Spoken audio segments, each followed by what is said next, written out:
I'm Milicent Kagonga. I'm a single mother of two and a mom to many. I'm the founder of Symbol of Hope Warriors. I'm also a cervical cancer survivor and the HPV vaccine ambassador in Kenya, my daughter being the first one to get the HPV vaccine. And my journey started at the age of 14 when I got my firstborn at the age of 14. I was young, and at the age of 20 I already had 3 children. And that's when I started having the challenges with my marriage because of the abnormal discharge. By then I didn't have the information, and I kept quiet while I'm trying to protect my marriage. So I kept quiet with the abnormal discharge, and my husband left, and I was there. I started to looking for the information, but in direct, I used to ask my fellow women, and I used to tell them I have a friend who is having the abnormal discharge, and the abnormal discharge is causing a marriage. And I was that friend, and my friends told me to tell my friend who was me, tell my friend to stop having the Irish potatoes, the cabbages, and also to stop drinking a lot of water. I stopped all of that, but nothing happened. I went to other group of women and I told them the same. I have a friend who is having the abnormal discharge and her marriage is at stake right now.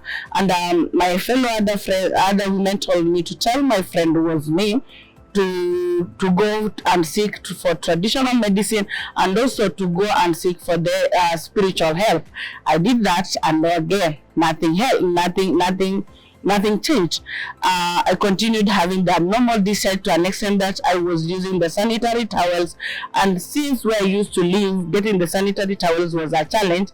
I used to use the rags, and the reason why I kept quiet, it's by then in my community, talking about anything below the belt was like a taboo. So it was like challenging to tell someone I'm having the abnormal discharge. And now my marriage was my husband, I was not on my marriage again. I was just alone thinking about my life. And in 2015, I saw a lady on television talking about signs and symptoms of cervical cancer. And that is when I took a challenge and I took a step to tell my employee, I was a house girl, to tell my employee I'm the one who has been going through these challenges. And the same day, my employee advised me to go to the hospital immediately to seek for the help. I went to the first facility, and I was told I'm too young. By then, the guideline of cervical cancer screening was between 35 years and above, and I was 25 years. So I went to that facility. I was told I'm having the infection, and I was given the antibiotics. I used the antibiotics for 1 week, but nothing changed. I went to the pharmacy. I bought the same antibiotics, and nothing changed. So I went to another facility and insisted for them to do the cervical cancer screening.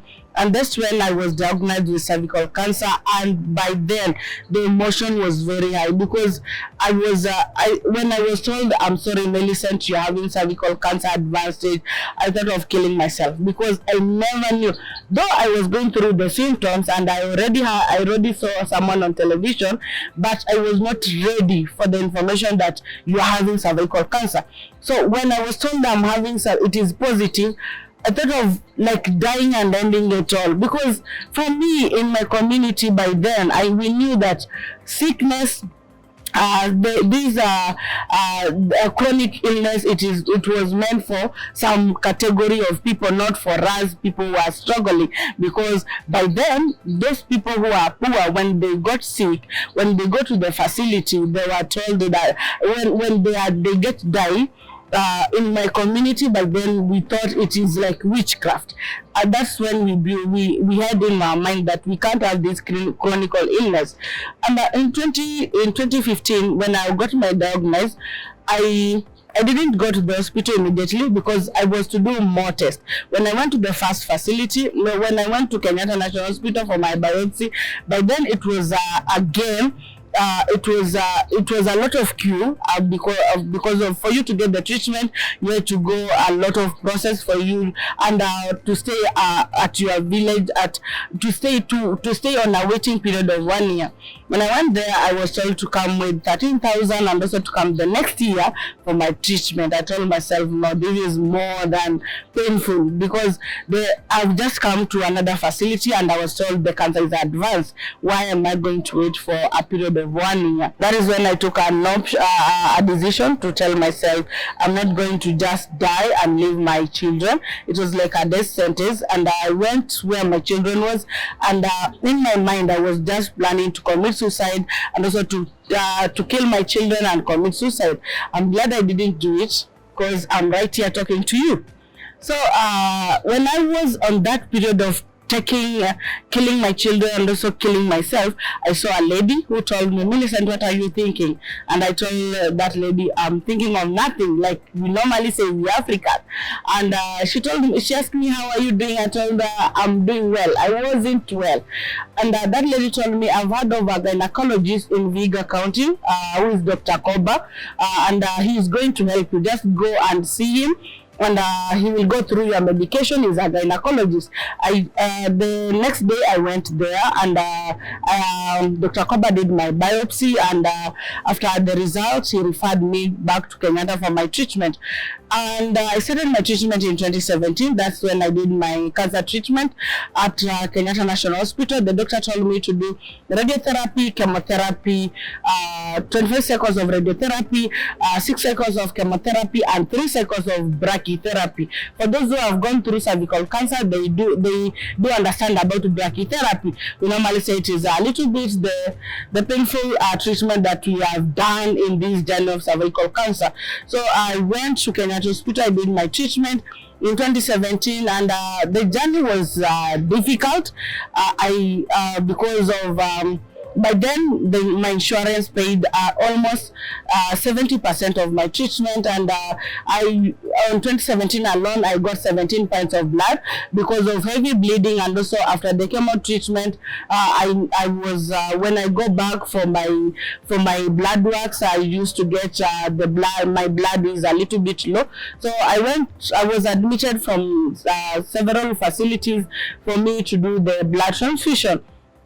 And when I was on that period of my treatment, I got encouraged from the other cancer patients, from the other survivors, who are the other ladies and women, the other people who are going through cancer treatment, and they encouraged me. Some gave me food, some gave me comfort, some talked to me, some even when I didn't have the transport to go back where I was living, some were there to give me the transport, and some were there. We slept together at the corridors, and I learned a lot. That's when I came up with that decision, telling myself, if I'm going to get another chance, if God is going to give me another chance, I'm going to also start encouraging other people about going to the hospital, and also just giving comfort to other cancer patients.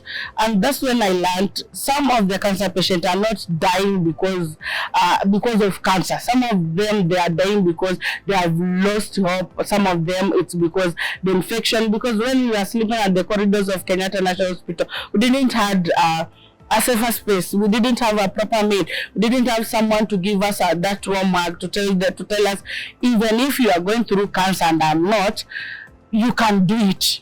So I learned a lot, and that's when I came with the decision of starting the organization, Symbol of Hope Warriors, in our community. And we started at 7, we went to 10, and we went to 15. Now we are growing there day by day. We are more than 400 cancer patients and survivors, and our biggest aim is to stop stigma. In 2019, I started having these rumors here in Kenya that we are going to have the HPV vaccine. And because I have done my little research and I've known that like HPV vaccine is going to prevent, it can prevent our girls to get the cervical cancer, I told myself, since my daughter was 10 years by then, and I told myself my daughter is going to be the first one to get the HPV vaccine, because I wanted my daughter to be protected. And one thing in my mind is that I can never allow what I went through, I won't allow even my worst enemy to go through it, because cancer is something very difficult to handle. It's like a pickup carrying a lorry or maybe a truck, whereby it is a bigger one. So I told myself my daughter is going to get the HPV vaccine, and I'm glad I got the opportunity when the HPV vaccine was being launched nationally. My daughter was the first one to get the HPV vaccine, and I'm a happy mom because I know my daughter has protected. My daughter will never go through what I went through. She got the 2 doses, and after that, my daughter will be turning 15 years. and it is confirmed that when they turn 15 years, they are free from cervical cancer. So I know my daughter will be turning 15 years next month on March, and she's going to be free from cervical cancer. And that is when I started going from the facility to facility to make sure all girls have gotten the HPV vaccine. And also I normally volunteer myself to go to schools and also where I live from the community to let the people the importance of letting their girls to go and get the HPV vaccine. It is very important. Don't let your daughter or your girls to come to you in the next 20-30 years asking you a lot of questions. You knew about the HPV vaccine. Why didn't you take a step? And another thing that I want the parents, the women to understand is that this HPV vaccine was there. What was it there? It is the free HPV vaccine. But people were paying a lot of money to make sure their girls have been gotten the HPV vaccine. So the HPV vaccine, it is safe and it is now for the girls, because now we need to protect our girls from cervical cancer. And maybe in future we are going to have the HPV for the boys, but now it is for the girls. If you have a girl in your house between 10 to 14 years, make sure you have protected that girl. Make sure you have protected your daughter, because going through the treatment is something else. And as we say, prevention is better than cure.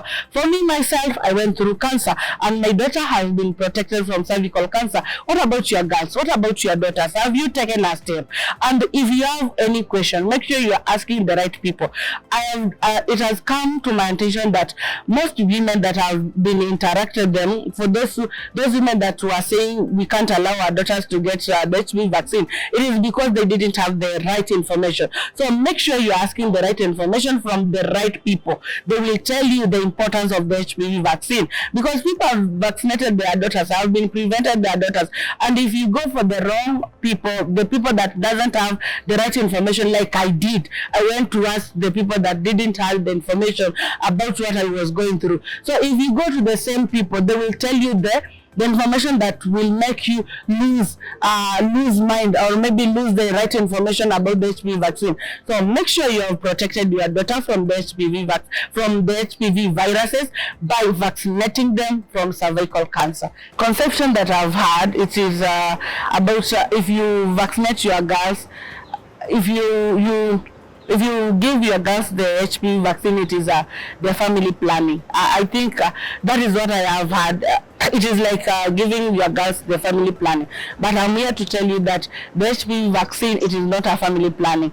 And like a mom, I can tell you, when my daughter got the HPV vaccine, the 2 doses, my daughter was 10 years, whereby my daughter was not having the monthly period. But now my daughter, the cycles is normal like other girls. She's growing like other girls. I've not seen any challenges, and I'm sure I'll be coming back to this camera telling them in the next 10 or in the next 20 or 30 years, telling them I'm a happy grandma. So let us make sure we are getting rid of this misconception. We have people, like I said, the free HPV vaccine was launched in Kenya in 2019, but we had the vaccine here in Kenya, and people, parents took the courage and vaccinated their daughter by then, before the free HPV vaccine. And those girls, they have children now. Those girls, they are married, they are happily married, and they have children. So just make sure you are taking the opportunity, because if you don't take the opportunity, in the next future the HPV vaccine will be paid for.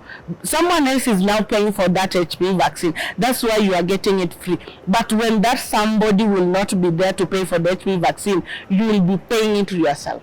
So together we can work together as we eliminate cervical cancer by giving our girls the HPV vaccine. It is safe and it is for girls, and if your girls have been vaccinated, they will be free from getting cervical cancer, one day at a time. And as together we are working together to eliminate cervical cancer, I wish all the parents, all the guidance to take this step and make sure your girls will never go through what I'm going through right now, and no woman should die or be stigmatized of cervical cancer.